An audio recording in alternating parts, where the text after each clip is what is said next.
proteica.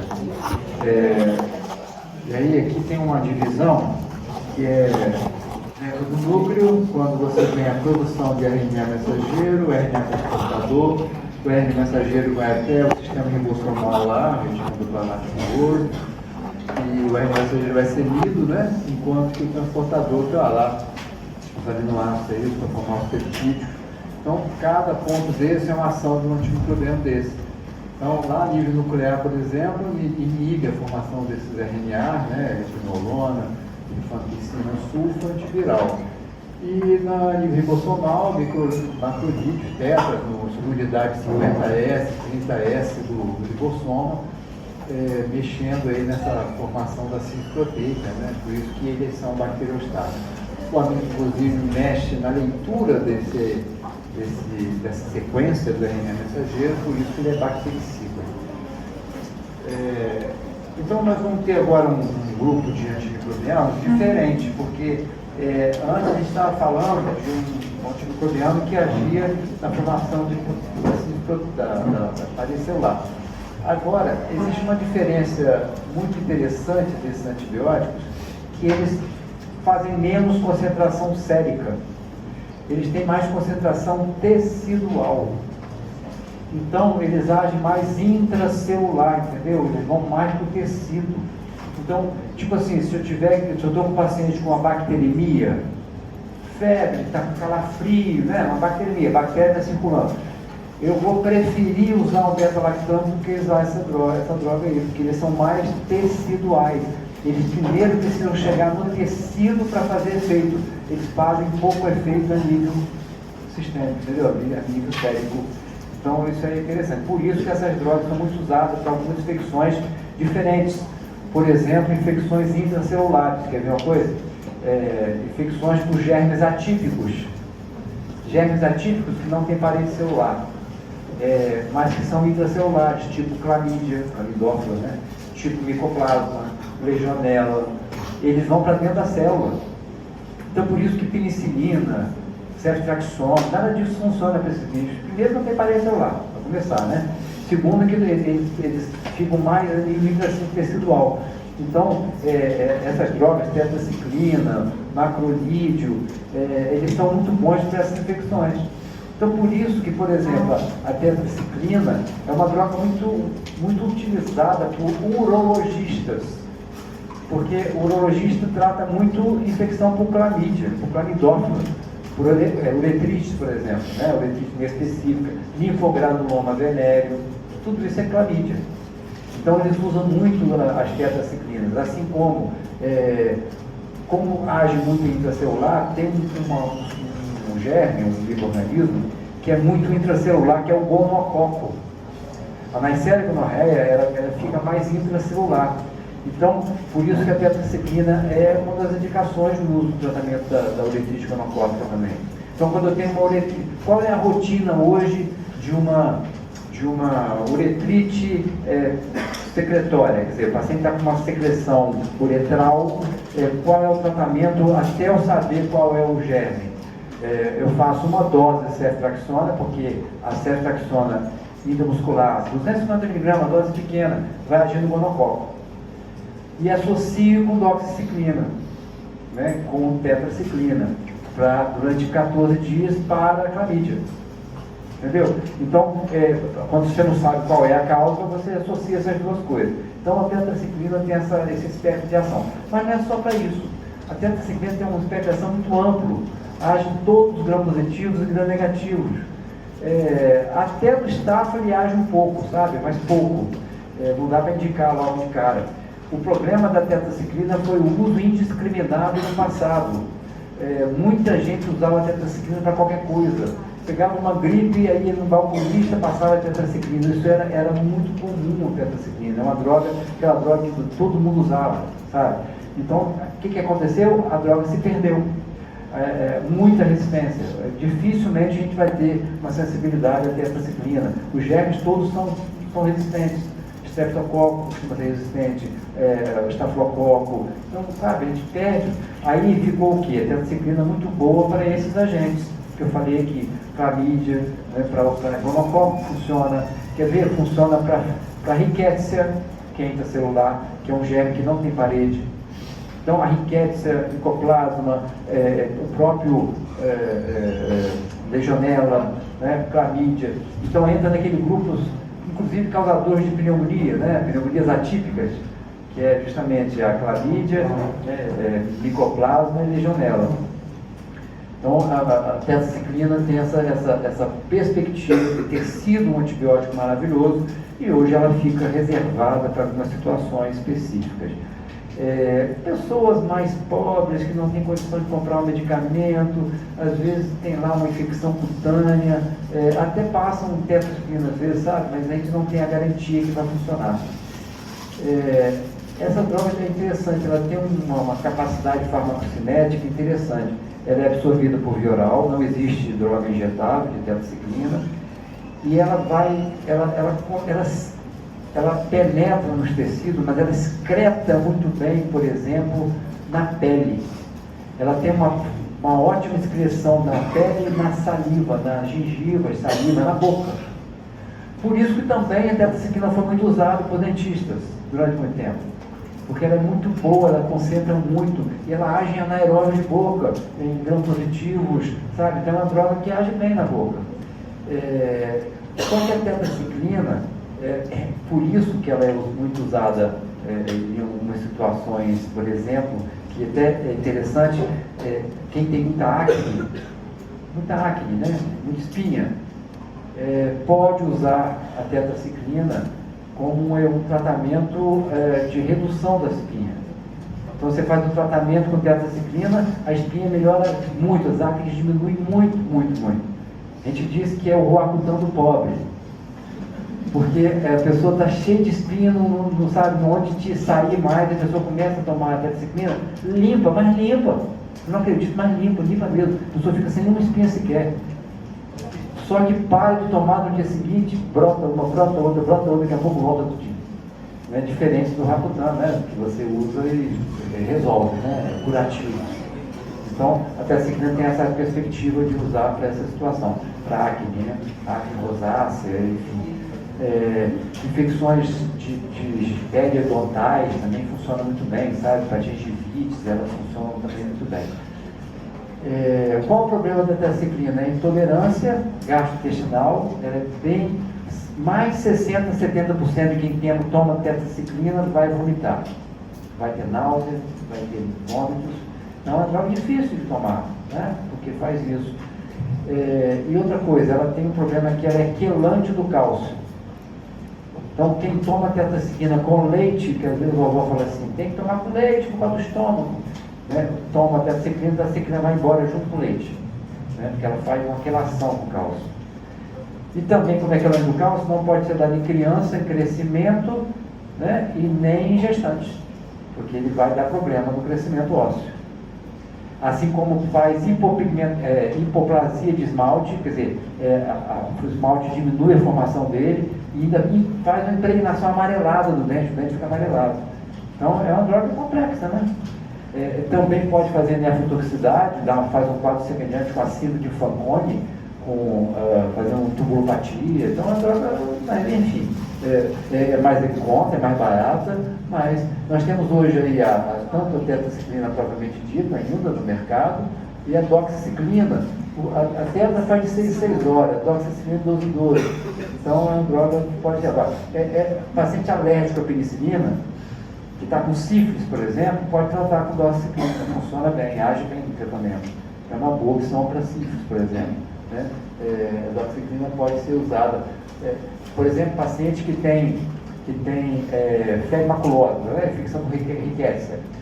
É o tratamento principal, doxiciclina. Existe doxiciclina venosa, mas não é para uso, só quando a gente solicita um risco de febre maculosa. Porque febre maculosa é uma doença muito grave. Se você não tratar a tempo, morre. Então, se alguém faz um ecoturismo, alguém vai para as matas fazer um passeio, né, e 2 dias depois fala que foi picado por carrapato e começa com uma febre, você não tem que pensar 2 vezes, você não tem que esperar exame nenhum, você tem que começar a doxiciclina. Entendeu? Às vezes, mesmo sem a o carrapato aparente, mas vem de um ecoturismo, eu sou com febre, a recomendação é fazer doxiciclina. A doxiciclina também é uma droga boa para profilaxia, quer dizer, nesse caso não seria profilaxia, seria tratamento, né? A pessoa está com febre. Mas é para profilaxia também da leptospirose. Lá no sul, na Engenharia do Sul, passou a ser rotina em algumas comunidades fazer doxiciclina uma vez por semana, porque previne a leptospirose.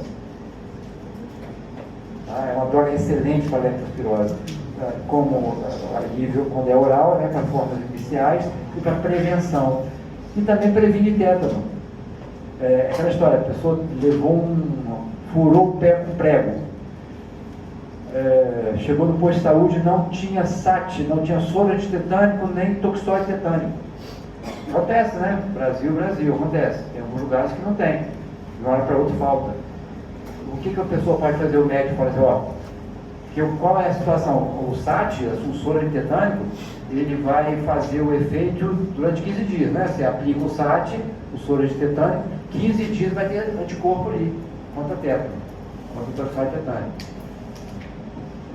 Depois, a vacina estaria fazendo efeito. Então, por isso você faz vacina e soro.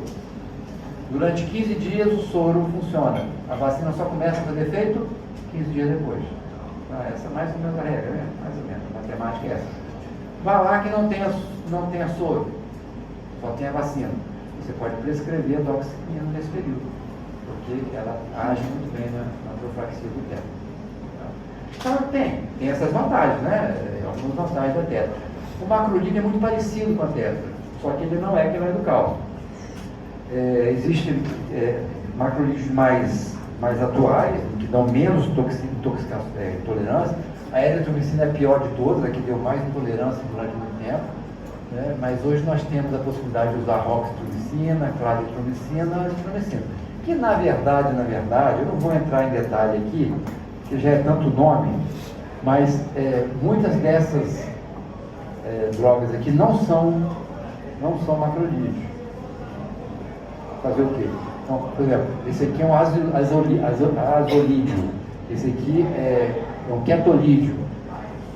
Tipo assim, mas enfim, é tudo muito parecido com macrolídeo, eu botei tudo junto aqui, porque senão vai ficar muito doido, né, essa classificação toda. Mas todos eles têm mais ou menos a mesma espectro de ação, excelente para todos, gram positivo e gram negativo. Não atua, claro, em germes hospitalares, não atua em pseudomônio, mas esses germes comuns do dia a dia, ele funciona, por exemplo, muito bem em todas as infecções respiratórias, são ótimos para a infecção respiratória, porque age bem em anófilo e pneu. Então, sinusite, otite, né? Excelente. Qualquer um deles aqui. Pneumococcus, então para pneumonias também é excelente. Então, paciente alérgico à penicilina, eu posso lançar a mão da claritromicina, da azitromicina, né? Sem problema nenhum. Só que tem o seguinte, quando você tem uma pneumonia grave, que o paciente chega ao hospital grave, às vezes você não dá tempo de saber qual germe. Então, qual é o protocolo hoje para pneumonia grave? Você interna, inicia ceftriaxona, que é normalmente o que se faz de rotina, porque você atua muito bem em pneumococo, né? Atua também em hemófilos. Mas aí a pergunta que se faz, e se for uma pneumonia atípica? Quais são os germes mesmo, pneumonia atípica? Clamídia? Não, que é clamídia, legionela e micoplasma. Certo? Clamídia, que hoje se fala mais clamidófila, mas tudo bem, clamídia, micoplasma e legionela, são esses três. Ceftriaxona não age nesses três, porque ele não tem parede celular. Certo? Então, aí por isso que o protocolo hoje, uma pneumonia grave, é começar a ceftriaxona associado com claritromicina ou azitromicina. Entendeu? O macrolide junto com ceftriaxona, para evitar a chance de ser um germe atípico. Isso é rotina. Se você olhar o protocolo da Sociedade Brasileira de Pneumologia, das sociedades internacionais, é assim que faz. Você pega esses dois. Essas drogas, elas, por exemplo, tem uma coisa interessante, que a azitromicina tem um efeito pós-antibiótico muito bom, muito bom. Ela entra no interior da célula e demora lá dentro. Por isso que a gente trata, muitas vezes, uma pneumonia durante 3 dias. Só 3 dias da azitromicina. ou no máximo 5. Porque o 3 dias equivale a 7. O 5 equivale a 10. Porque ele vai ficando dentro da célula e vai fazendo efeito. Mesmo depois entendeu? De aplicado. Então, por isso que a azitromicina tem essa vantagem. Só que isso, de uma certa forma, limita, né? A azitromicina é uma droga, ela tem um certo limite de ação, ela não é tão potente quanto a claritromicina. Outra coisa interessante é que essas drogas são anti-inflamatórias leves, bem leves, mas tem algum efeito anti-inflamatório. E é curioso, porque na época da Covid foi muito comum isso, as pessoas iam no médico que estavam com um quadro mal-estar no corpo, aí eles davam azitromicina no começo, logo, e a pessoa se sentia melhor, falei, pô, remédio bom. A pessoa dava melhorava, se tivesse tomado de pirona, melhorava também, entendeu? Mas tinha esse pequeno efeito de melhora. Infelizmente, se utilizou muito a azitromicina sem necessidade, né, na Covid, assim como a amoxicilina clavulanate. Isso gerou muita resistência bacteriana, né? Isso é um problema sério. Mas são drogas também com certo grau de toxicidade. Podem fazer, por exemplo, alterações de interação medicamentosas negativas. Por exemplo, desloca da proteína digital, podendo aumentar a chance de intoxicação. Deslocam, por exemplo, de proteínas xantinas, inibidores de fosfodiesterase. Então, o paciente, por exemplo, pode apresentar uma toxicidade à xantina, morfina, né, semelhante, por causa dessa associação. E outras coisas, associações com inibidores com antifúngicos, com outras substâncias, é uma droga perigosa, que tem muita interação. Né? Então, tem que sempre ficar vigiando essa questão da interação médica. A interação medicamentosa. A espiramicina é um macrolídeo que está aqui no meio, que ele é mais utilizado para toxoplasma gondii. Ele é péssimo para toxoplasma gondii, ele não funciona, mas ele protege a gestante de uma toxoplasmose congênita. Ele impede o toxoplasma de passar pela placenta. Então, é uma droga boa para situações de prevenção, quando a gestante, na fase inicial, está com toxoplasmose e ainda não sabe se passou ou não, você vai usar a espiramicina. Então são drogas interessantes, né, com espectro de ação muito usada para otite, sinusite e pneumonia, muito usada para isso. Para estáfilo não funciona bem, então não adianta fazer isso aqui para fungulose, não funciona. A lincomicina, lincosamidas, é um parente do macrolídeo, mas eles são especificamente para gram-positivo. Principalmente, essa que praticamente usa mais hoje em dia é a clindamicina. A clindamicina é uma droga que é muito boa para gram-positivo, para pneumococo, né, para estafilococo, MSSA principalmente, mas MRSA também. Porque ela não age lá no PBP, né? Não tem nada a ver. Então, o efeito dela é outro. Então, o efeito dela é justamente em síntese proteica. Então, eu posso usar clindamicina tanto no MSSA e MRSA. O que parece que quando é um MRSA, existe um certo grau de resistência da clínica também. Mas, vai lá, pode fazer algum efeito. Outra coisa interessante é que a clínica age muito bem também em anaeróbio. Então, ele age muito bem em gram-positivo, todos os gram-positivos, pneumococo, streptococo, Staphylo aureus, e nos anaeróbios todos, inclusive os intra-abdominais. Então, inclusive naquele vilão maior chamado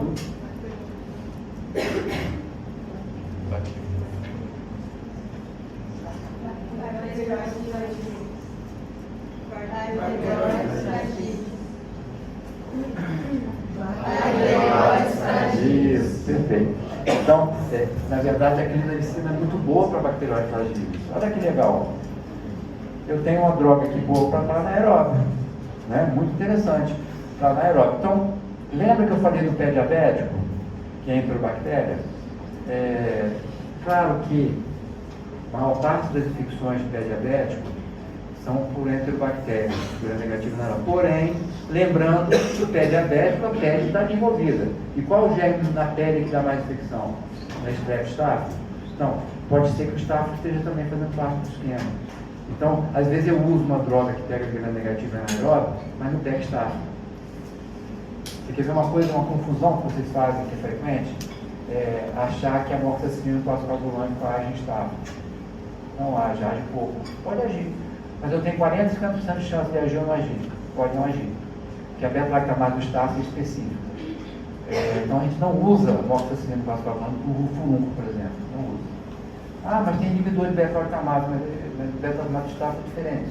Entendeu? Então não é por aí. Mas quando eu tenho a possibilidade de um estáfilo, eu posso usar clinda. Então eu tenho um paciente com pé diabético que tem uma lesão ulcerada, que está fazendo febre, não sei o quê, eu posso usar clinda porque o clinda eu estou pegando anaeróbio, todos eles, e estou pegando estáfilo. Né? Eu seguro estáfilo. Mas fica faltando alguma coisa, porque eu falei que era gram negativo anaeróbio, esse aqui não pega gram negativo. Então eu tenho que fazer clindamicina com ceftriaxona, por exemplo, que pega gram negativo. Ou clindamicina com quinolona, que a gente vai falar daqui a pouco. Tá?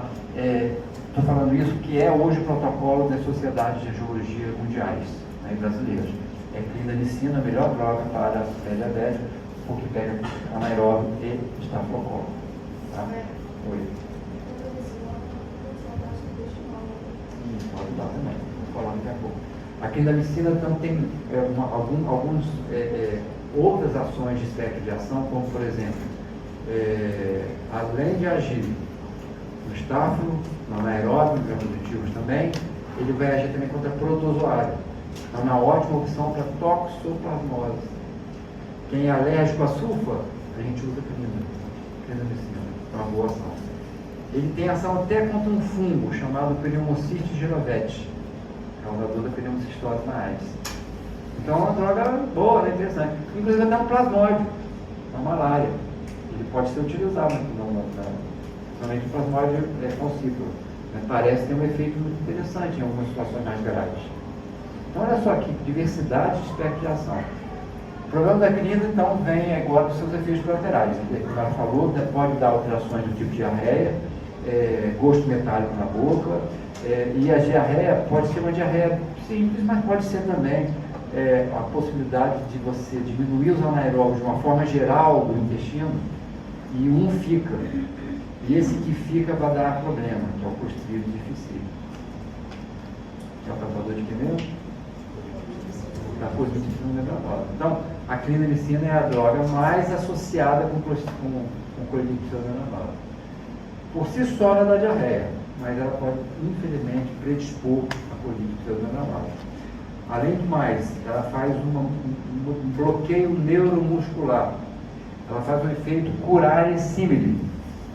Então, o paciente que acabou de sair do centro cirúrgico curarizado, estava no respirador, lá dentro do centro cirúrgico curarizado, quando ele sai, o paciente vai descurarizar, ele vai perdendo, saindo curado. Se estiver usando clinda, vai demorar mais para descurarizar, tá? Porque ele tem um efeito de bloqueio de placa motora.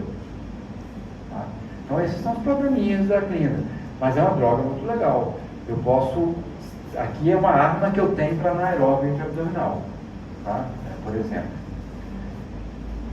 E uma arma boa também para infecções cutâneas. Então, lembra que eu falei que eu só tinha cefalexina para furunculose e clindamicina oral, porque eu posso usar venoso e oral essa droga. Então, se eu tenho um paciente com furúnculo que é alérgico à penicilina e à cefalosporina, eu vou usar a clindamicina. Entendeu? A clindamicina, ótima opção para estáfilo. Olha que coisa interessante que a clinda também faz. A clinda, ela também tem um efeito anti-inflamatório, mas ela diminui a cascata da formação de citocina. Então, infecções graves, piogênicas, necroinflamatórias, sabe, aquelas lesões importantes cutâneas, a clindamicina, ela diminui essa intensidade de resposta de citocina. Então, passa a ser interessante, porque diminui a agressão tecidual ambiental pós uma infecção. Então, a clinda tem uma boa indicação. Quando eu vejo, por exemplo, um paciente com síndrome de Fournier, já ouviu falar disso? Não, é uma doença necroinflamatória na região genital. Né? O paciente, às vezes, ele é polimicrobiano, mas estáfilo está envolvido, anaeróbio está envolvido, então a clinda é legal, porque ainda por cima diminui a formação de citocina, diminui a necroinflamação. Certo? Então a clinda está aí, é uma droga que a gente vai falar muito dela. O clonazepam é uma droga antiga que praticamente não usa mais, mas que se usou muito durante muito tempo, né? Hoje, até porque usou muito, né? Passou a não ser mais usado por causa da resistência, mas é uma droga que tem uma ótima passagem, ultrapassa a barreira encefálica de forma muito fácil, e ela age em gram-negativos, age em gram-positivos, uma droga muito boa, mas não tem. É uma droga tão barata, eu acho que ela saiu do mercado porque ela era muito barata. Né? Então, praticamente a gente não usa mais, né? Não adianta a gente. Então, ali tem uma acne, para lembrar, né, que a tetraciclina age, aqui uma sinusopatia, das macrolídeos, e aqui um processo inflamatório, uma celulite bolhosa, tá vendo? Provavelmente estafilocócica, então a clina vai funcionar bem. Aqui é um abscesso cerebral, clorfenicol, a gente usava muito no passado.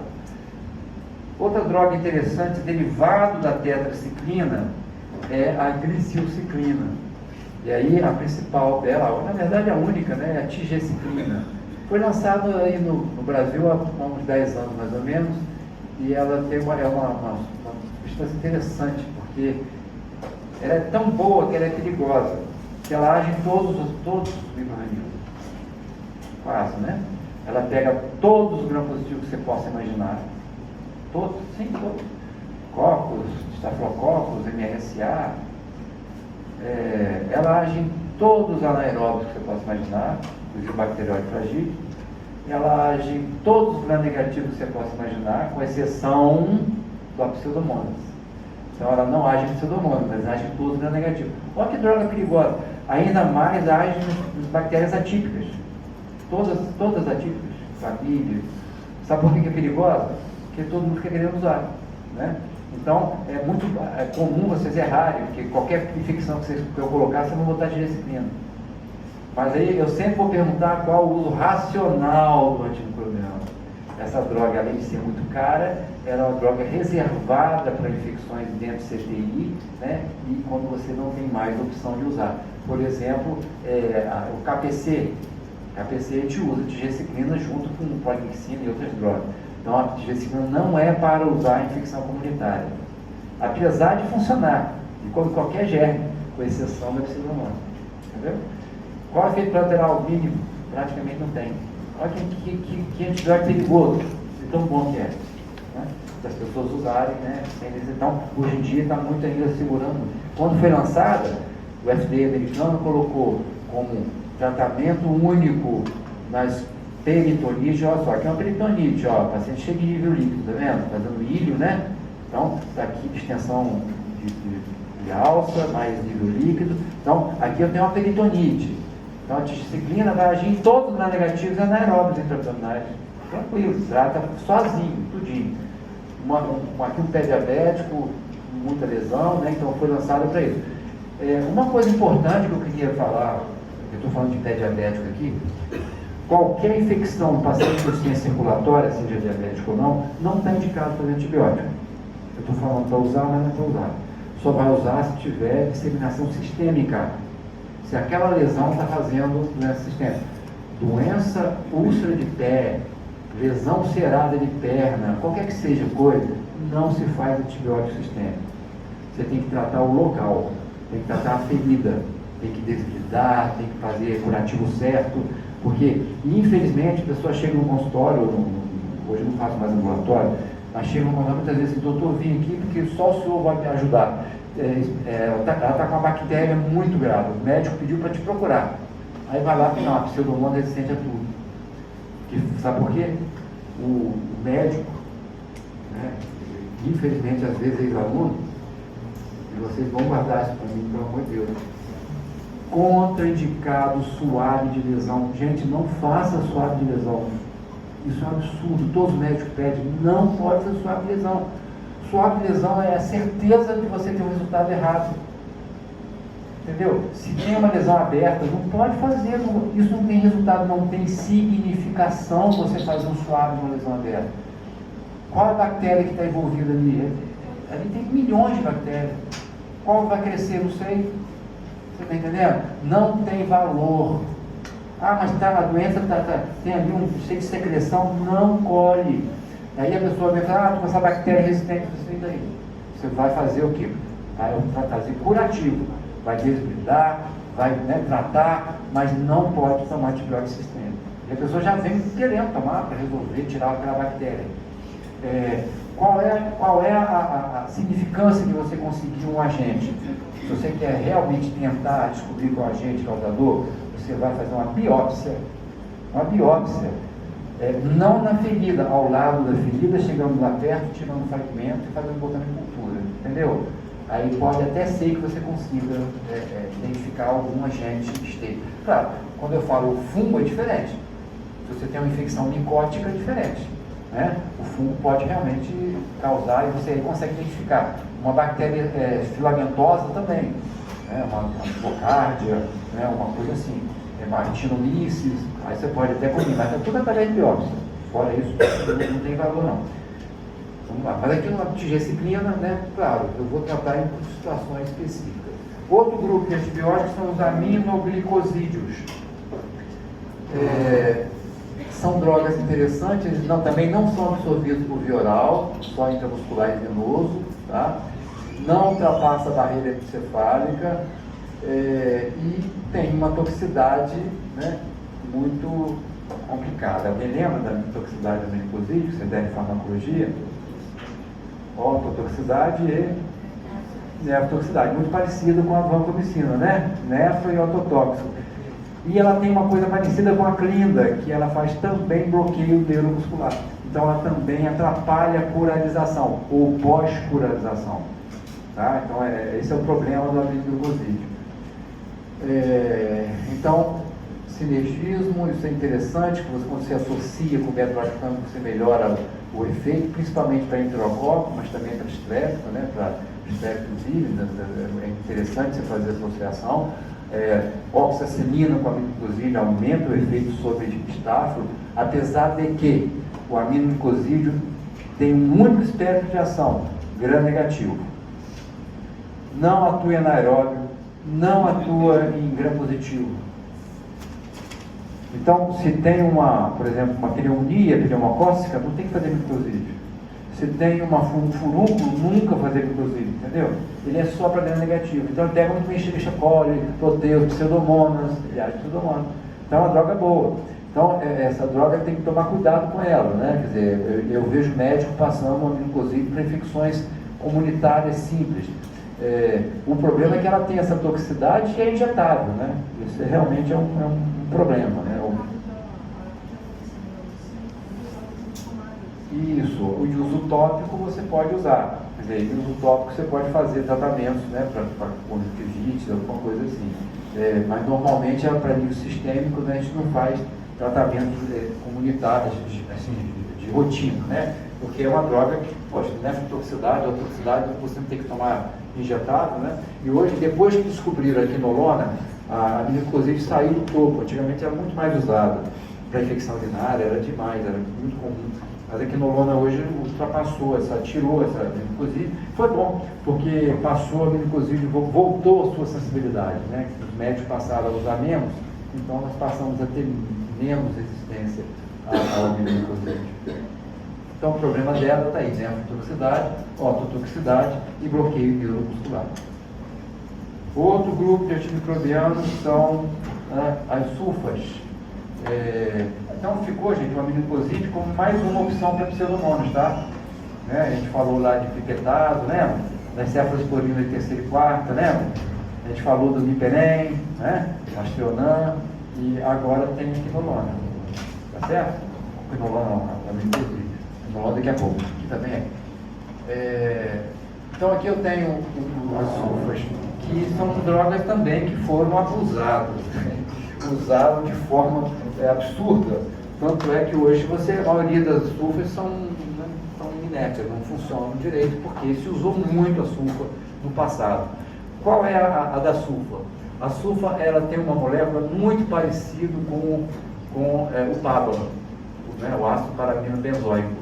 Então, quando se usa sulfa, você meio que você está simulando ou enganando a bactéria. A bactéria pensa que está usando o PABA, mas está usando a sulfa. E aí ela não consegue evoluir para a formação do ácido fólico, né, do ácido fosfírico. Então, essa é a questão.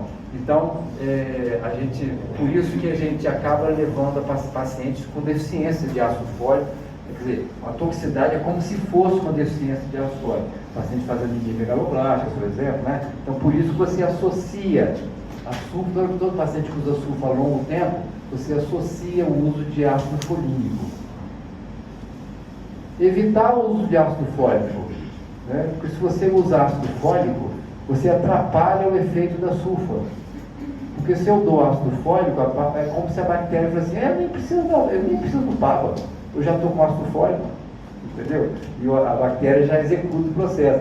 E eu vejo muito erro, gente que usa sulfa e o médico passa ácido fólico. É ácido folínico, que é o folínico que já passou dessa fase, já está em outro caminho, né? Aí lá já está na fase final já, então não tem problema. Então não, é evitar o uso de ácido fólico para quem usa sulfa. Mas de qualquer maneira, a sulfa tem um espectro de ação muito bom, porque como ele mexe nesse DNA bacteriano, ele age muito bem, agia, né? Hoje age mesmo.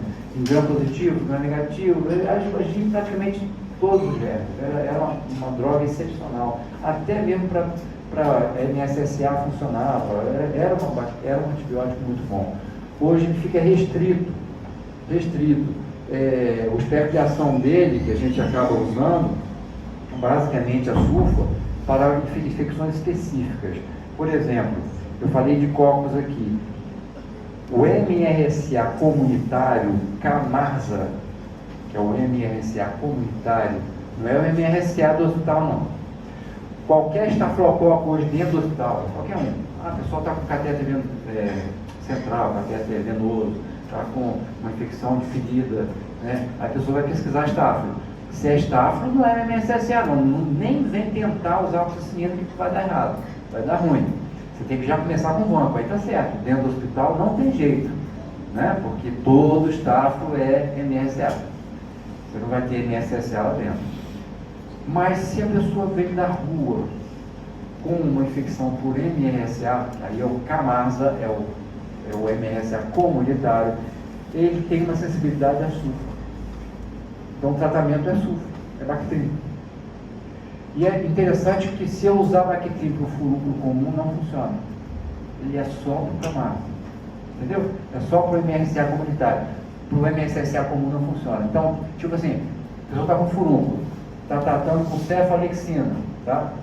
Ou com clindamicina. Passou uma semana, zero. Só está piorando. Aí o que você pensa? Opa, capaz de ser Camarsa, capaz de ser uma MRSA comunitária. Você pode tirar e fazer sulfa. Entendeu? Que aí pode ser realmente que seja. Existe até situações de que paciente muito grave, numa situação dessa, já começa os dois. Não correr o risco de você ficar uma semana esperando. Né? Mas situações menores você pode fazer, já que é só 10% ou menos, né? Menos que 10%, você pode começar com oxicilina ou cefalexina. Então, uma outra coisa importante, sim, deixa eu ver, falar aqui, as quatro formulações que existem hoje. Sim, além disso. Então, além do Camarsa, eu posso usar também para fungo. Ele é primeira escolha era, né, obviamente não é, para fungos do tipo Paracoccidioide brasiliense, né, Paracoccidioide micose. Tem outras drogas melhores que a sulfa hoje em dia, são derivados azólicos, que a gente vai citar semana que vem. Também funciona muito bem para plasmódio, para protozoário, né? Então é uma droga para plasmódio, também é para toxoplasma. Então olha só, então sulfa passou a ser uma droga assim mais, né, para algumas situações. Para pneumociste giravete, pneumocitose AIDS, né, também é uma droga interessante. Age ainda contra enterobactérias, então em paciente com diarreias eu posso fazer uso e tal, mas é uma droga mais específica para isso. Tem a sulfametoxazol de metoprim, que é o Bactrim, sulfadiazina e pirimetamina, tem a sulfadiazina prata, que é uma formulação tópica, então é uma pomada que se utiliza principalmente para grandes queimados, né, que funciona muito bem. E a sulfasalazina, que é um anti-inflamatório intestinal. O paciente tem doença inflamatória intestinal, retrovirus ulcerativa, né, ou algo semelhante, e aqui tem um bom efeito anti-inflamatório local. Então, é um efeito mais anti-inflamatório do que o antibiótico que se utiliza. Qual o problema da sulfa? A sulfa ela pode dar muita alergia, aquele caso que eu mostrei do Steve Johnson foi por causa da sulfa, né? Então, pode dar muita alergia. Quem está tomando sulfa fica equitérico, está tomando sulfa por algum motivo, ficou amarelo, pesquise deficiência de glicose 6-fosfato deshidrogenase. O paciente está fazendo hemólise. Tá? Essa deficiência ela não é tão comum, mas também não é tão raro. Então a gente tem que ficar vigiando mesmo. Tá? Outra coisa, cristaliza nos capilares renais. Então, ela pode fazer insuficiência renal. Isso é ruim. Né? Então tem que ficar de olho na quem está usando. Pode fazer hematotoxicidade, por exemplo, trombocitopenia, baixa plaqueta, leucopenia e anemia.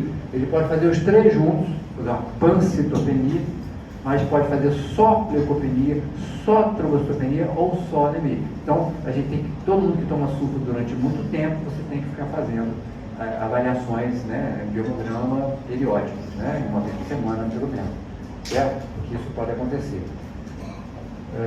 Então, hipersensibilidade, cristalúria, estudos gastrointestinais, enfim, basicamente isso. Outra droga conhecida como sendo antiparasitária, que é o metronidazol, que funciona bem na giardia e na ameba, mas também no tricômonas vaginais. Ele é excelente para anaeróbio. É um péssimo antimicrobiano para qualquer outra coisa. Ele só funciona para anaeróbio. Que anaeróbio? Todos. Inclusive de dentro da barriga, o bacterióide da gente. Tá? Então ele é excelente para anaeróbio. Então eu estou com duas opções maravilhosas para anaeróbio. Metronidazol e clindamicina. Então clindamicina e metronidazol estão com duas armas excelentes para anaeróbio. E não há chance de resistência.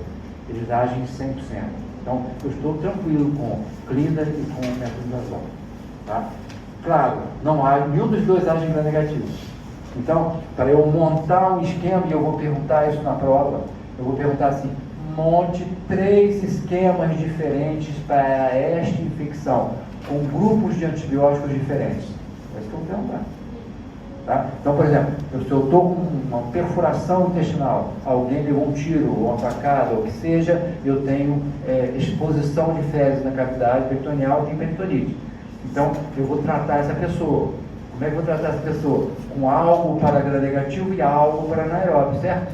Eu tenho que juntar essas duas coisas.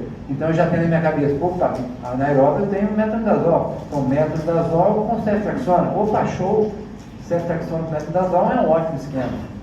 Né? Ou então, metronidazol, vou usar clindamicina. Clindamicina com aminoglicosídeo, ótimo. Está entendendo? É isso que vocês vão ter que raciocinar. Tá? Em cima disso. Então está aqui o metronidazol. O problema do metronidazol, né? Interações, na verdade existe esse efeito adverso de tolerância, às vezes gosto metálico também na boca, é comum, e evitar o uso gestante, porque essa droga, inclusive, ela não é aprovada, por exemplo, na América, nos Estados Unidos, porque ela parece ter efeito congênico em ratos, mas em gente nunca aconteceu, mas lá existe uma certa dificuldade de liberação. É segunda linha para clostridio? Ele pode ser usado para segunda linha, sim, né? Depende do clostridio, né? Se clostridio, por exemplo, de difícil, você pode usar segunda linha, porque a vancomicina é primeiro, de oral, mas como foi bom você ter falado. No tratamento da colite pseudomembranosa, a outra opção é isso, já que a vancomicina é muito ruim, você acaba usando o metronidazol para tratamento da colite, né? Entra como segunda opção, mas hoje é praticamente a primeira, tá? Se eu tenho uma infecção grave no anaeróbio, por exemplo, na boca, pode usar metronidazol, pode usar clindamicina também. Essa droga aqui é muito velha, muito antiga, e ela praticamente estava meio que, ninguém falava nela, né, tipo cloroquinicol assim.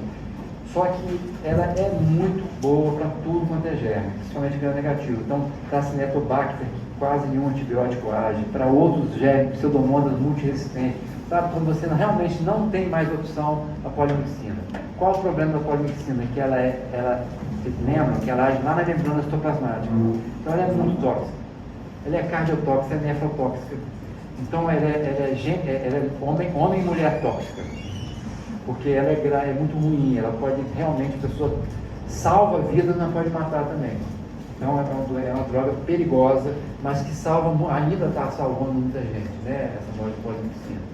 Então, só venoso, né? E interfere na membrana citoplasmática, como eu falei, e tem efeito bactericida. Os efeitos adversos principais, nefrotoxicidade, neurotoxicidade também, e bloqueio neuromuscular.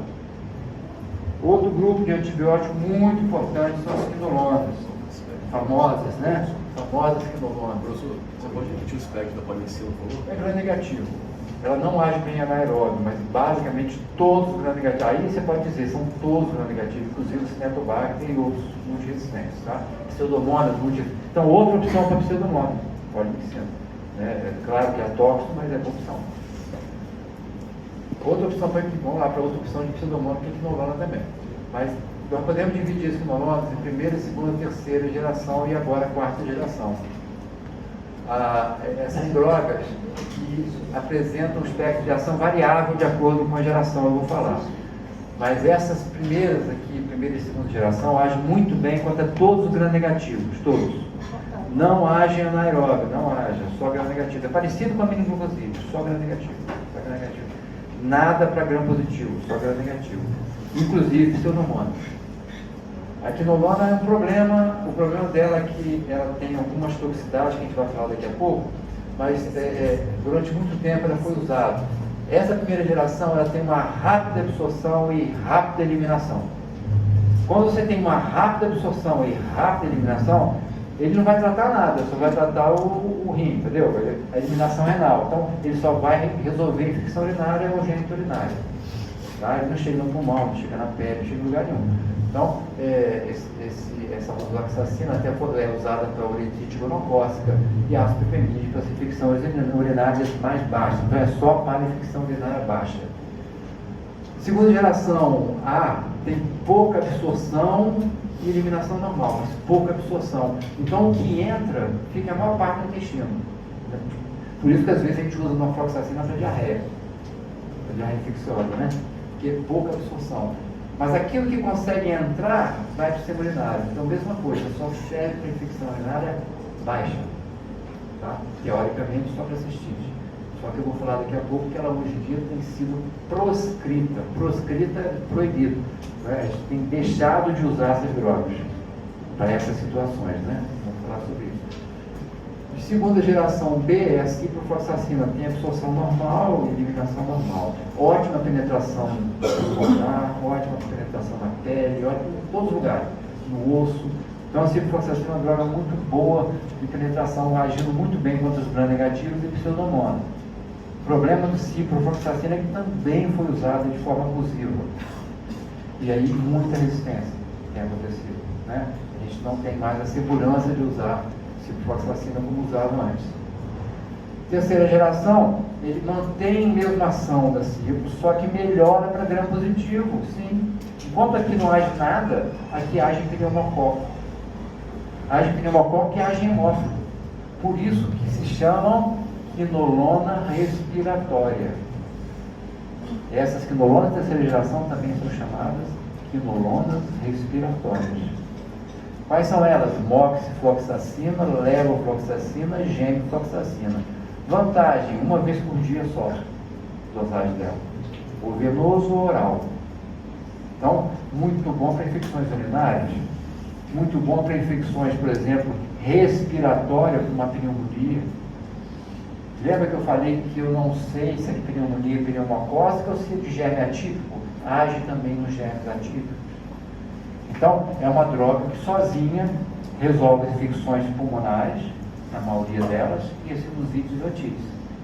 Um comprimido ao dia, ou um frasco ao dia venoso. Né? Então, são drogas muito interessantes. Moxifloxacina, levofloxacina e gemfloxacina. Tá? São drogas muito boas, tanto para infecções respiratórias. Agora, estafro funciona um pouco, principalmente se elas conseguem atingir grandes níveis séricos, teciduais, por exemplo, no osso, em osteomielites, se pode fazer. O levofloxacina pode atuar no estafro, por exemplo, se você conseguir, em cima de uma osteomielite estafilocócica, principalmente subaguda ou crônica, usar a levofloxacina durante 3, 4 meses. É o que se utiliza muito hoje em dia. Mas não para a primeira escolha, infecção estafilocócica.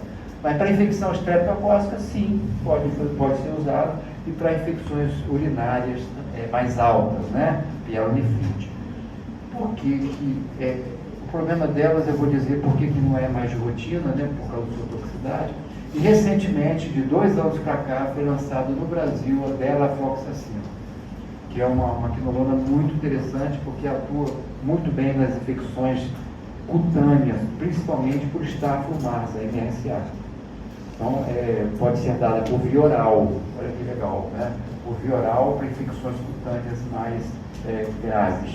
Né? Mas é muito caro ainda essa droga, ainda não é acessível, né? É uma droga ainda está sendo conhecida, né? Então não é possível. Qual o mecanismo de ação? Inibe essa enzima chamada PN-girase, que arruma o núcleo da célula bacteriana. A célula bacteriana vai se produzindo, vai se organizando, chega uma hora que ela não consegue se organizar e a bactéria não consegue entender ela e a bactéria para de funcionar. Isso acontece, um exemplo clássico meninas às vezes sabem arrumar a mala, né? Menino não sabe. Menino sai, vai viajar, quando volta tem a mesma quantidade de roupa, às vezes menos até, porque esqueceu o cantor, mas não fecha a mala. Então é mais ou menos igual. A arrumação ali, a DNA girase faz essa arrumação. Quando ela é inibida, e a quinolona faz isso, a bactéria desarruma o núcleo da bactéria. Então o problema dela é que ela é um quelante do cálcio, assim como a tetracyclina. Então não pode ser tomada com leite ou derivados e não pode ser dada em crianças ou gestantes. Tá? Então quinolona é um problema, não pode ser dada em gestante e criança. Ok? A pseudomonas, principalmente a ciprofloxacina, né? Então, antiácido interfere, enfim, né? Vamos lá, você vê aqui. Assim, ela também desloca as delfidinas, né? Assim como a macrolide também. E aqui, atualmente, essa nova geração do delafloxacina, né? Que tem essa ação muito boa contra tanto o MSSA como o RSA. Isso é uma droga realmente que veio para... o nome comercial é Delabax, mas ainda está muito caro, está muito impossível de usar. Qual o problema da quinolona, além de ser quelante do cálcio?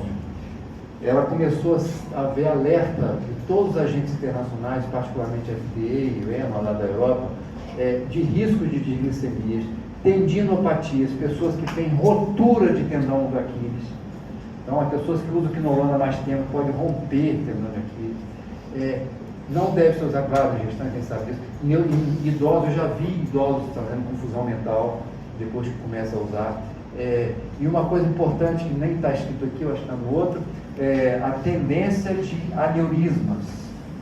Pessoas que têm alguma tendência a aneurisma, tomam quinolona, faz aneurisma. Tá? Então, e aí, esse alerta fez o seguinte: então, para que vai usar uma fluoxacina para infecção urinária baixa? Vai correr esse risco? Se existe fosfomicina, né? Existe nitrofurantoína, mesmo que seja chato, mas não tem esse risco. Então, hoje está se proscrevendo é o contrário, né? De prescrevendo, a espinolona para infecções leves. Não está de forma alguma que uma pielonefrite pode usar a ciprofloxacina. Quadros mais sérios você pode usar, mas evitar usar para coisas pequenas, entendeu? Por isso que essa que é a questão, de usar a quinolona só quando realmente precisa. Outro grupo de antibióticos, que aqui eu botei os dois juntos, eu devo dizer estrategicamente por quê. Porque tanto as oxazolidinonas quanto os lipopeptídeos, a linezolida e a datomicina, interferem os dois na síntese proteica. Mas os dois são para gram positivo multiresistente.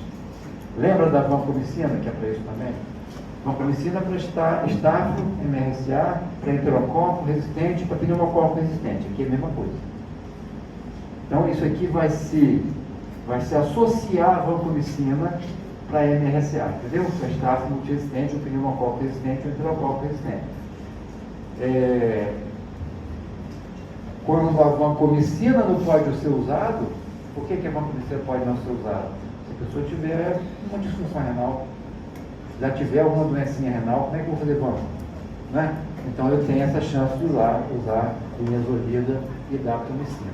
Então os dois são para estáfilo MRSA ou camarsa, mas principalmente MRSA, e para pneumococo resistente à penicilina e enterococo penicilina. Então aqui a linezolida e várias infecções estafilocócicas, então inibe a formação de proteínas, né, como a gente falou.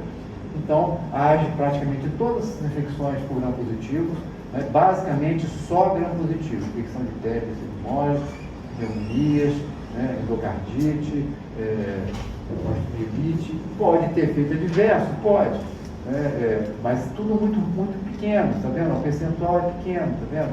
4%, 3% de náusea, diarreia 2%, então um pouquinho, então pouca toxicidade. Mas existem algumas toxicidades que preocupam, como, por exemplo, plaquetopenias e também neutrófilos também alterados e neuropatias também, neuropatias periféricas e ópticas. Esse é o problema da linezolida. A daptomicina, vocês não vão lembrar, mas depois vocês vão rever, ela age na membrana citoplasmática e na síntese proteica. Então, ela também tem uma toxicidade principalmente relacionada ao músculo. Todo paciente que usa daptomicina pode fazer miosite e aumenta muito a quantidade de CPK, creatina fosfonada.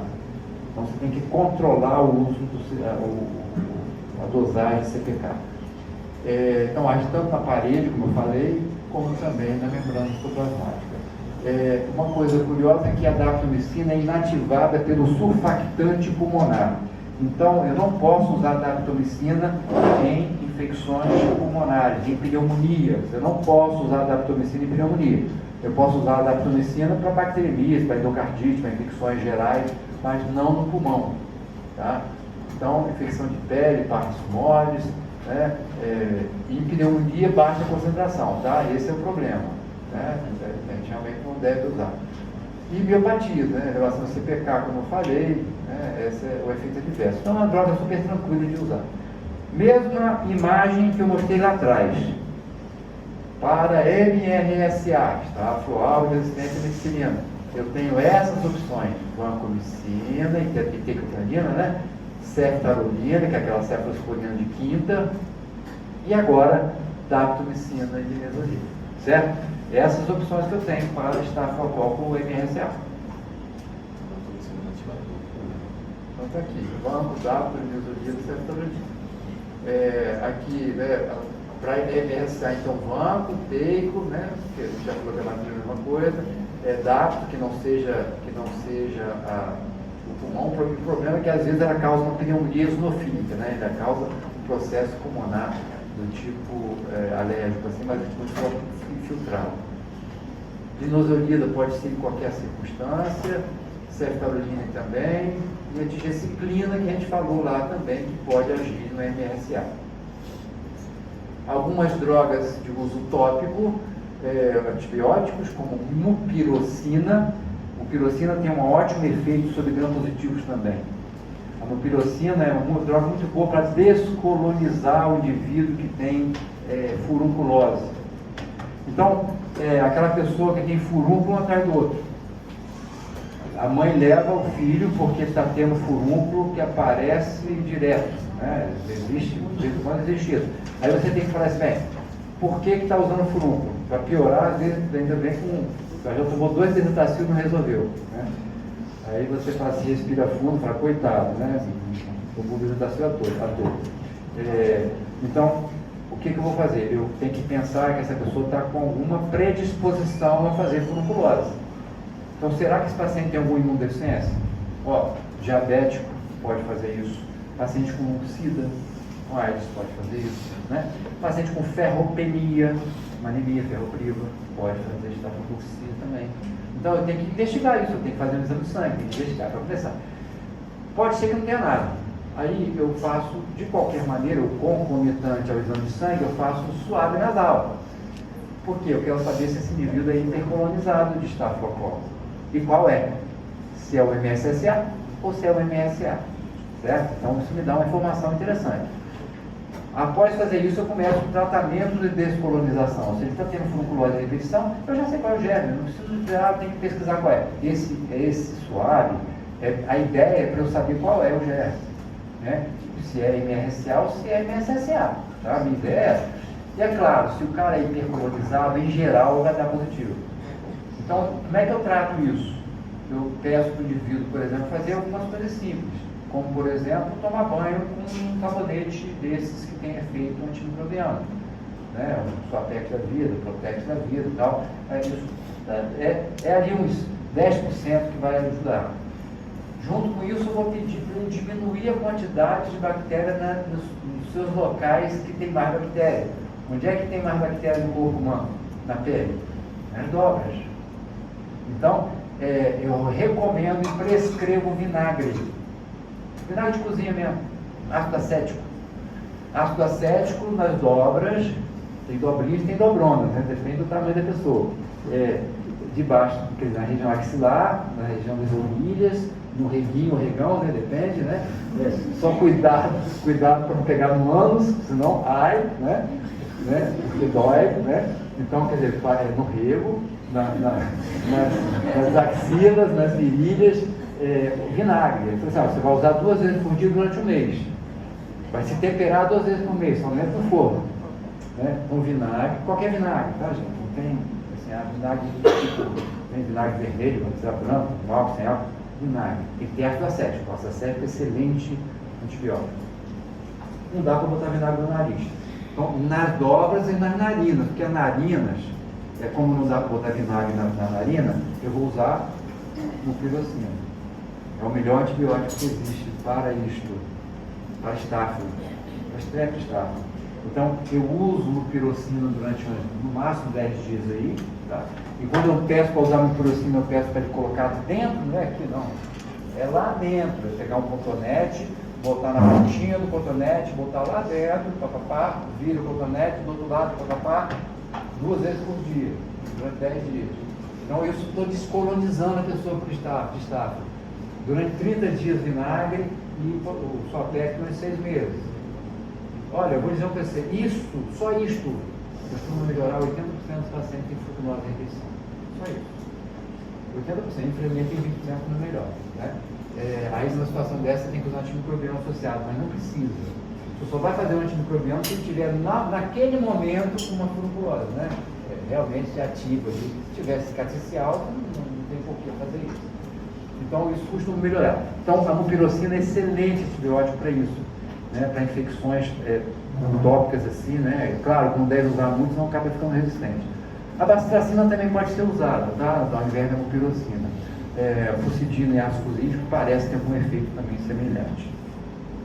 E agora os últimos antimicrobianos do dia. Isso. Um pouco da minha nova, assim, né? Aqui são os tuberculostáticos. Então, hoje em dia se utiliza essas 4 drogas aqui, ó.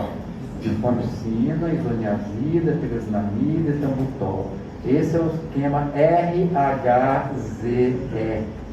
É o nome que se dá.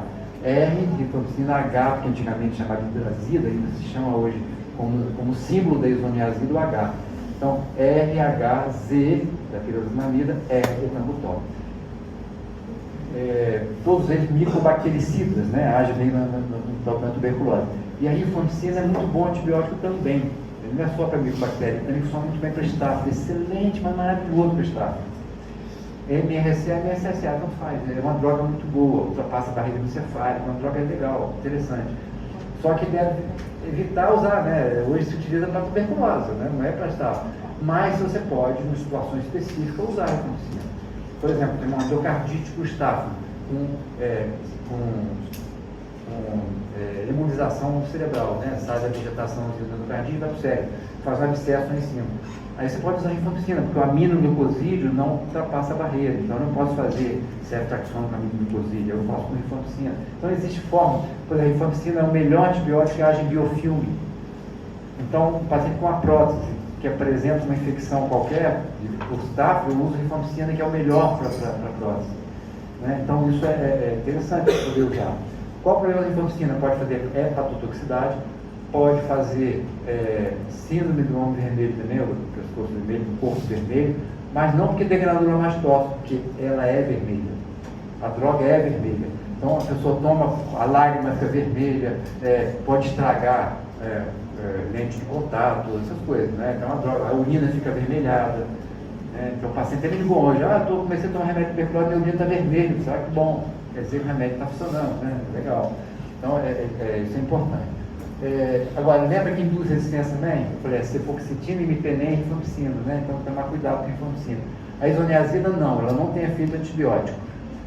basicamente só para bicobactéria, mas pode fazer hepatotoxicidade também e pode fazer neuropatia periférica, porque ela compete com a piridoxina, vitamina B6.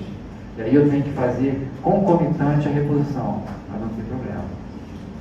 Pirazinamida pode também fazer toxicidade, tal, tanto cutânea quanto hepática, e o etambutol basicamente neuroantibiótica. Tem que ficar vigiando. Mas são drogas seguras, né? Podem 6 meses, 9 meses de tratamento, e vai ficar bem.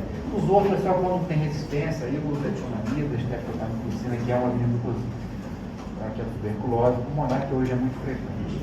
Né? Então, lesões capitárias, né? Que a gente já sabe que é tuberculose. Agora, eu tenho um paciente desse aqui, que chega com nível líquido, com uma halitose horrorosa. Você não consegue nem entrar na enfermaria, então o cheiro podre que tem. Isso é típico do abscesso pulmonar. Então, quem que tem abscesso pulmonar? É quem tem má conservação de boca, né? Às vezes o alcoolista que vive dormindo, respirando, broncoaspirando, então faz essas lesões assim. Né? Então, a infecção por anaeróbica. Então, abscesso pulmonar isolado é anaeróbico. Cheiro ruim, gente, é cheiro de anaeróbico. Anaeróbico tem cheiro de fezes. Então, se você chega em enfermaria e tem um cheiro muito forte para anaeróbico, você pode dizer que é anaeróbico. Tá? Então, como é que eu vou tratar isso aqui? Olha, eu poderia fazer penicilina que está vindo, porque é anaeróbico de boca. Isso não é do intestino, é da boca. Se broncoaspirou, não é. É da boca, certo? Então, eu vou fazer penicilina cristalina, tranquilo. Mas aí eu posso preferir fazer o que mais para anaeróbico? Por exemplo, dá uma ideia aí. Qual arma boa para anaeróbico eu tenho, gente? Que eu falei? Claro, eu falei uma muito boa, duas ótimas, excelentes. Essas duas aqui são boas também. Clindamicina e metronidazol. Metronidazol e clinda. Eu posso fazer só metro, só clinda. Mas eu também posso fazer tipetazo, que pega anaeróbico também. Né? Eu também posso fazer cefoxitina, lembra que essa foi de segunda geração? Eu posso fazer estapenem para anaeróbico também. Então eu posso fazer várias opções aqui. Né? Tem. Só dá, porque não tem, mas geralmente todos têm. Aqui é a pneumonia lobar, então pneumocócica. Qual o tratamento de pneumonia pneumocócica? Qualquer um delas, né? Todos os antibióticos praticamente vão agir, né? Mas racionalmente uma penicilina, pode usar ampicilina, amoxicilina, pode usar cefalosporina, de segundo, primeiro, segundo, terceiro, posso usar qualquer coisa. Não vou usar tigecyclina, né? Fala sério. Né? Assim como não vou usar imipenem, tá entendendo? Não, é racional. Aqui uma celulite também, penicilina, ampicilina vai resolver bem, cefalosporinas. Ó, muita acne, qual antibiótico bom para acne? Tetraciclina, exatamente.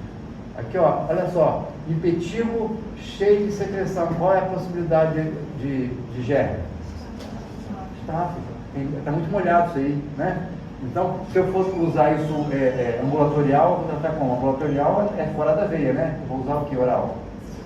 Cefalixina ou clindamicina ou cefalixina, certo? Tudo bem? Aqui uma infecção por pseudomonas, que tinha um venoso, lembrando da pseudomonas. As penicilinas, qual mesmo? Piperacentazobactam. Das cefalosporinas, qual é a geração? Terceira e quarta, né? Terceira, ceftazidina e ceftalozano e ceftim e quarta. Mais qual outras? Pseudomonas? Astreonam e imipenem, né? E inclusive quinolona. Então, tudo isso para pseudomonas. Luz secundária, sífilis secundária, benzatina, né? Não é isso? Aqui, ó, lá no Ferreira externou uma lesão tipo uma furunculose com uma celulite enorme. Qual é o germe? Não tem dúvida. Eu vou tratar com oxacilina, gente. Isso é frutina, não tem dúvida, entendeu? Se for alérgico, clinda, certo? Olha só, aquilo que eu falei, adianta fazer antibiótico? Não. Você tem que tirar isso aqui, desidrar. Você tem que resolver essa parada aqui, né? Você não pode ter tratamento local, não é antibiótico, certo? Peritonite, a mesma coisa, eu estou aqui com uma infecção intra-abdominal. Então eu tenho aqui o quê? Qual germe que está aqui fazendo peritonite? Relativo anaeróbico. Então vamos tratar isso? Vamos tratar com associação de drogas. Alguma coisa anaeróbica, falei, alguém? Metronidazol, outro agora. para gram negativo? Ceftriaxona, mas eu vou pedir 3 ou 4 opções diferentes de antibiótico diferente de classes diferentes. Né? Então, outro para anaeróbio. Então, clinda com o quê? Outra coisa para gram negativo. Clinda para anaeróbio, né? Agora para gram negativo. Quinolona pode ser? Ciprofloxacina, não tem problema. Cipro com clinda, tá? Ou aminoglucosídeo com clinda. O ceftriaxona já foi, né? Pode ser pipetado também sozinho, pode ser cefoxitina pura, pode ser ertapenem pura. Então quando você pensa, tem que pensar anaeróbio e gram negativo. Aqui uma colite pseudomelanose, o paciente até foi eu que acompanhei, após o uso de antibiótico de longa prazo, aí você pode fazer metronidazol. Com a comicina oral é quase que impossível a gente fazer metro oral. Pielonefrite, se é cistite, eu faço medicina, certo? Se é pielonefrite, eu posso fazer quinolona, posso fazer ceftriaxona, qualquer coisa que pegue xixa pode. Olha. Uma síndrome de Fournier, iniciando, né? É polimicrobiano, na verdade é estrépito, também pode ser associação de enterobactérias, né? Então tem que fazer clinda, que tem aquele efeito anti-inflamatório, lembra? De citocina, junto com alguma coisa que clinda pegaria na aeróbio e vai pegar também estáfilo e alguma coisa para gram negativo. Gunas, gengivite ulcerativa necrotizante aguda. Infecção de boca, gente, anaeróbio. Aí vocês têm que tratar com anaeróbio. Sempre lembrar de anaeróbio, tá? Então, clinda sempre é uma ótima opção. Mas pode fazer metronidazol também. Meningite, qual droga padrão ouro de meningite? Ceftriaxona. Padrão ouro, melhor, porque ultrapassa bem a barreira. Porque pega o quê? Meningococo, hemófilo e pneumococo. Né? Os 3 principais. Menino, pneu e hemófilo, né? Os 3. E tuberculose, que a gente acabou de falar, né? Tuberculose tubercular e tuberculose eritropoetina, zoniazida, carcinamida e tambutose. Aqui a pneumocistose, lembrando da sulfa, do Bactrim. Pneumonia atípica, quais antibióticos da pneumonia atípica?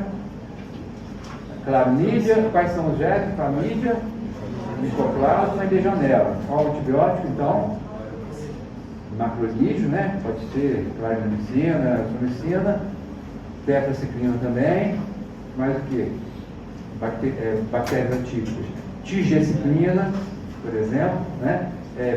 Quinolona respiratória, tudo isso pega bem.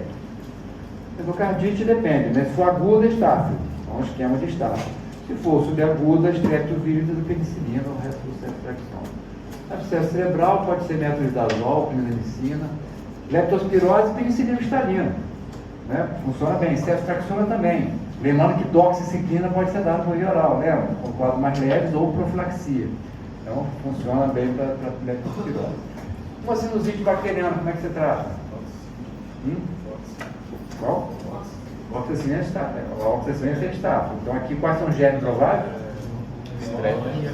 Pneumococo e hemófilo. Então, vamos lá. O que eu posso fazer com um comprimido por dia? Quinolona respiratória. Quais são o nome dela, lembra? Levo, moxi, e geme, né? São os 3 principais. Posso fazer penicilina no inibidor de beta-lactamase? Pode, né? Moxicilina no pastel por exemplo. É isso? Posso fazer cefalosporina de segunda geração? Cefaclor? Também vai funcionar muito bem. Acetilcefaloxina. Então, são várias opções. Coloretinite por toxoplasmose, pode ser sulfa, que é a principal, sulfadiazina, perimetamina e a clindamicina. Aqui pneumonias, e aqui, né, para terminar, uma osteomielite, uma paciente minha que ficava o tempo todo coçando. Verdade. Uma paciente psiquiátrica que ficava se coçando, tinha uma úlcera enorme, ela estava roçando o osso dela o tempo todo. Fez uma osteomielite. Né? Só para lembrar, o melhor antibiótico que penetra no osso, sabe qual é que nós temos? Clindamicina. É a melhor penetração óssea que tem. Então, a clindamicina oral pode tratar essa aqui a longo prazo. Assim, é o último slide. Paciente com pneumonia que está no respirador, é pneumococo? Não. Se está no CTI, gente, 72 horas depois de hospitalização, muda a microbiota da boca. Muda. Passa a ser mais parecido com enterobactéria.